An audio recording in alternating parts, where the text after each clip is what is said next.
નમસ્કાર મિત્રો, પ્રેરણા ન્યૂઝમાં આપનું સ્વાગત છે। આજ રોજ આતંકવાદી હુમલાનું રિહર્સલ અને મોક ડ્રિલ કરાવતા અધિકારીઓ। આતંકવાદી હુમલા થાય ત્યારે આપણા અધિકારી જેવા કે ચેતક કમાન્ડો ફોર્સ, પોલીસ કાફલો, મરીન સ્ટાફ ફોર્સ અધિકારીઓ કઈ રીતે મદદ કરે તેનું rehearsal mock drill Bhuj GK general હોસ્પિટલમાં કરવામાં આવ્યું હતું।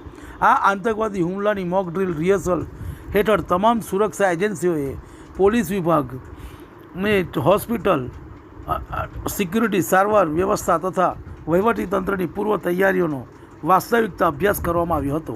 ઉલ્લેખનીય આ mock drill rehearsal Chetak commando force દ્વારા સ્થાનિક પોલીસો તથા જિલ્લા વહીવટીતંત્ર સંકલનમાં રહીને યોજવામાં આવી હતી। આ મોક ડ્રિલનો હેતુ આતંકવાદી હુમલા સમયે ઘાયલોને સારવાર, મદદ અને રાહત બચાવ પગલાઓ ઝડપથી લઈ શકાય અને જાનહાનિ ટાળી શકાય, તેમજ હુમલાના સમયે જિલ્લા વહીવટીતંત્ર, લાઇન ડિપાર્ટમેન્ટના અધિકારીઓ એકબીજાની સાથે સરળતાથી કોમ્યુનિકેશન કરી શકાય અને બચાવની કામગીરી ઝડપથી કરી શકે તે હેતુ હતો। સમગ્ર મોક ડ્રિલ ચેતક કમાન્ડો ફોર્સના કમાન્ડર ડીવાયએસપી શ્રી બીકે ગુડાની, ડીવી ગોહિલની આગેવાનીમાં કરવામાં આવી હતી।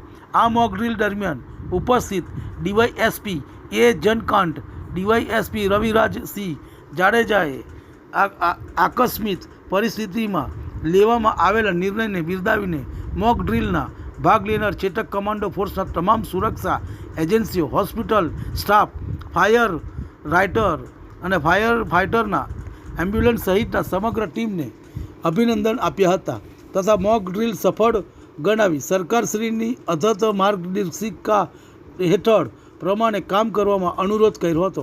મોક ડ્રિલ દરમિયાન DYSP Shri Parth Chovatiya, SOG PI Vinod Bhola, marine staff ફોર્સના પીઆઈ આરડી ઝાલા સહિત અધિકારીઓની ટીમ સાથે જોડાયા હતા। રિપોર્ટ વિષ્ણુ પ્રસાદ। તમને અમારા સમાચાર પસંદ આવ્યા હોય તો લાઇક, શેર, બેલ આઇકોન અને સબસ્ક્રાઈબ કરો।